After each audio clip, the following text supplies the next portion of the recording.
di Amerika tidak mengenal tetangga. Ini depan rumah saya, saya dulu. Depan rumah saya nih, yes, saya tidak kenal siapa dia.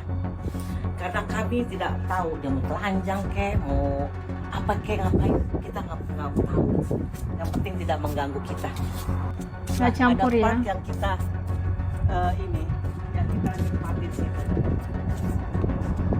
Ini lihat sepinya rumah ini, sepinya tetangga, lihat tuh. Karena kami di Amerika ini tidak peduli, kita tidak mengenal, makanya kita punya community Indonesia, community Batak, community gereja, begitulah.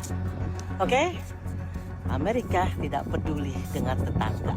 Di luar negeri, khususnya di Nggak negara-negara kenal malah barat ya. seperti Amerika, kehidupan sosial berjalan sangat berbeda dengan Indonesia. Di sana, hidup itu cepat, kaku dan serba individual. Tetangga dengan tetangga bisa bertahun-tahun tinggal bersebelahan. Tapi bahkan tidak saling kenal nama, tidak saling sapa, tidak peduli. Masing-masing sibuk dengan dunianya sendiri. Bagi sebagian orang Indonesia, kehidupan seperti itu mungkin terdengar nyaman. Tidak ada gibahan tetangga, tidak ada yang ikut campur urusan hidup kita, tidak ada yang sok tahu soal masalah orang lain. Tapi lucunya, justru para bule yang datang ke Indonesia malah merindukan hal-hal yang selama ini kita anggap sepele. Mereka kaget ketika tinggal di Indonesia, tetangga menyapa setiap pagi, orang-orang tersenyum, ada obrolan ringan di depan rumah, ada suara ibu-ibu, bapak-bapak, anak-anak bermain, riuh, ramai, tapi itu hangat. sunyi ya, Bagi sepi. mereka, suasana desa dan kampung di Indonesia bukan kebisingan. Itu adalah ketenangan. Minggu pagi yang ramai, suara motor lewat, Maksudnya orang menyapu masih ada halaman, orang anak-anak yang hidup tertawa, ya. warung kecil mulai buka. Semua itu terasa hidup. Para bule ini mengaku kehidupan sosial di Indonesia membuat mereka merasa waras, walau hanya sejenak. Seorang bule menceritakan seperti apa kehidupan bertetangga di Indonesia. Di pagi hari dia mendengar suara ayam berkokok, suara tetangga menyetel musik, suara menyapu halaman, dan ini satisfying. Kata Mbak Bule, seperti ini tidak akan aku temukan di Amerika. So here's the difference between living in Indonesia and living in the US. Currently standing in my kitchen of my house, and that silver roof you see right there and those windows right there, that is my neighbor's house. That's how close we are. And then if I go out on our back porch, this is how close the neighbors are and how loud the neighbors are. Oh, dekat banget sama tetangga.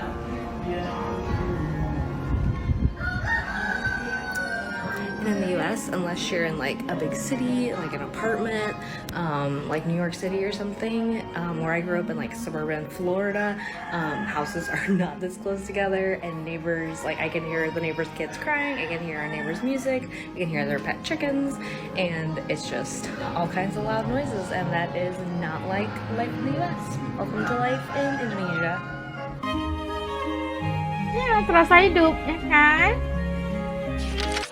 Seorang bule menceritakan bagaimana bahagianya dia diajak oleh temannya di Indonesia untuk bepergian pulang kampung di salah satu desa Indonesia. Mas Bule bercerita dia diterima dengan baik walau orang asing, bahkan dianggap anak sendiri oleh orang tua temannya itu. Hal seperti ini sulit didapatkan di negaranya. In this videos, I will show you a bit from my life here in Indonesia. I arrived 3 days ago in Jakarta, and a local texted me like half a year ago if I want to travel with him in Indonesia for free. He wants to pay for everything and wants to show me like the beautiful sides of Indonesia. And yeah, I said yes. And today he picked me and my best friend up in Jakarta, in the capital city of Indonesia. And we drove with his dad and his brother to a small hometown where we are right now. A beautiful place.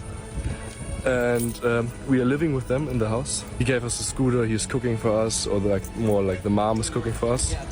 And yeah, in the next days we're going to visit the small hometown here and then drive with him through Indonesia, and this is just beautiful.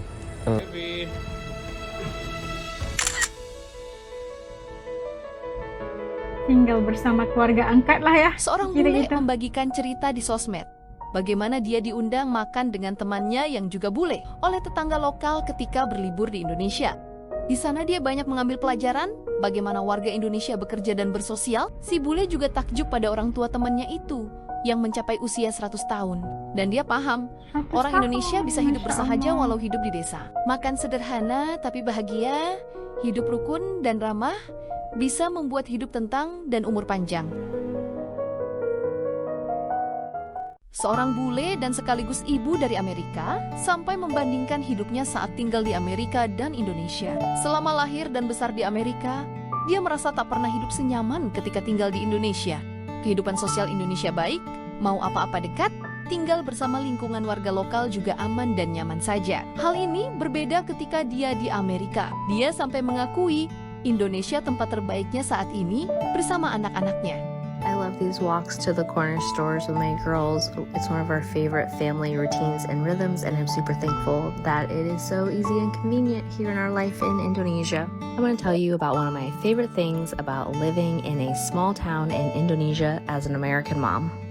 It's the fact that in less than a 5-minute walk from my front door of my house, I can be at a little corner store where I can pick up all my basic necessities, from milk to eggs, flour and sugar, to dish soap or laundry soap, anything, drinks, snacks for the Tokonya kids dekat lah. are right there within less than 5 minutes.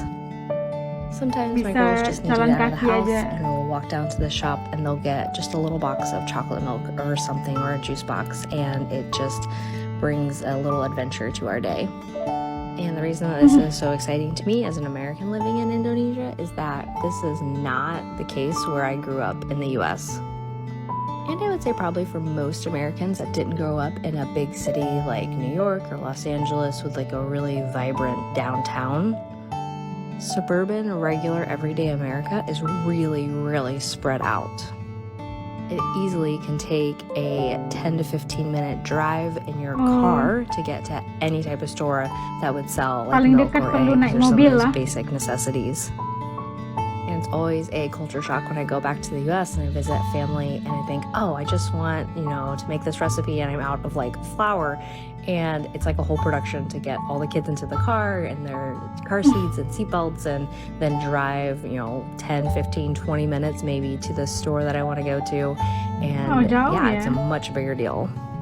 But in Indonesia, it's so much simpler. I've lived in 3 different houses in Indonesia and stayed in a bunch of like Airbnbs and hotels while traveling. And almost always, no matter what town or what island we're in, there is these little tiny tokos, warangs you can just walk to and pick up the basic things that you need. And it's amazing.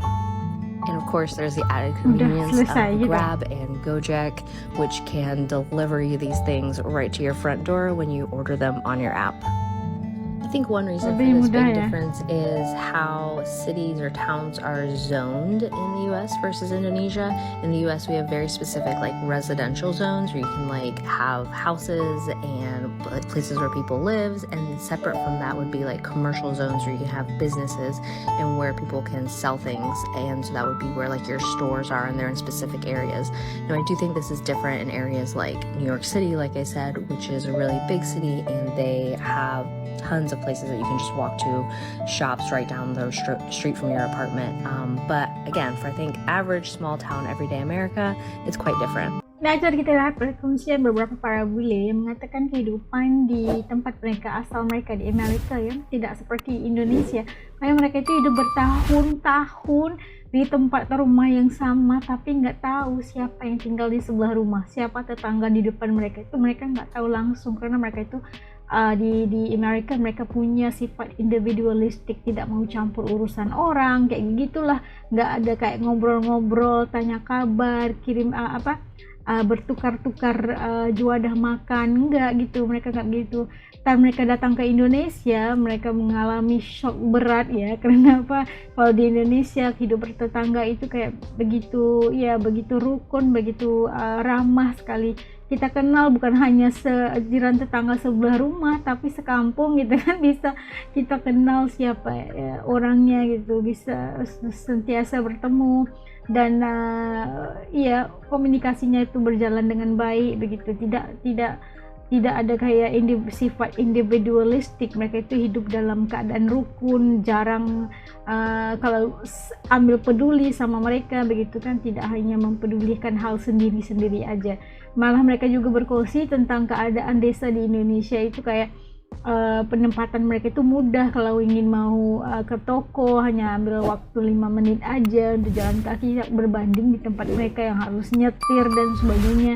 Kayak itu dikirakan sebagai satu bonus untuk mereka yang tinggal di Indonesia, katanya. Bikin hati itu seperti merasakan mereka itu benar-benar hidup. Kalau mereka itu berada dalam keadaan yang benar-benar bernyawa lah gitu. Kalau di tempat mereka itu kan mereka itu hanya sekadar mikir diri sendiri, urusan diri sendiri, kayak kerja, sekolah gitu aja, tidak ada komunikasi sama orang-orang lain, tidak mendengar suara orang lain. Tapi kalau di Indonesia katanya bisa dengar suara ayam, kokokan ayam, bisa dengar musik dari tetangga, bisa dengar anak-anak lagi main. Inilah baru kehidupan.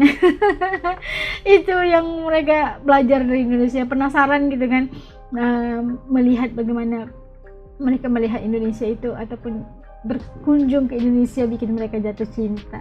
Kalau menurut teman-teman kayak gimana, punya pengalaman tetangga bule bangga kayak mereka itu, kayak shock berat ya melihat bagaimana warga Indonesia berkomunikasi, tetangga gitu kan. Titik komen di bawah, sharing atau kongsikan pengalaman bersama dengan As dengan titik komen di bawah, supaya kita di channel ini juga bisa baca, bisa menyusuri pengalaman teman-teman As. Oke, sampai ketemu lagi insya Allah di lain video. Assalamualaikum, jaga diri semuanya, dadah.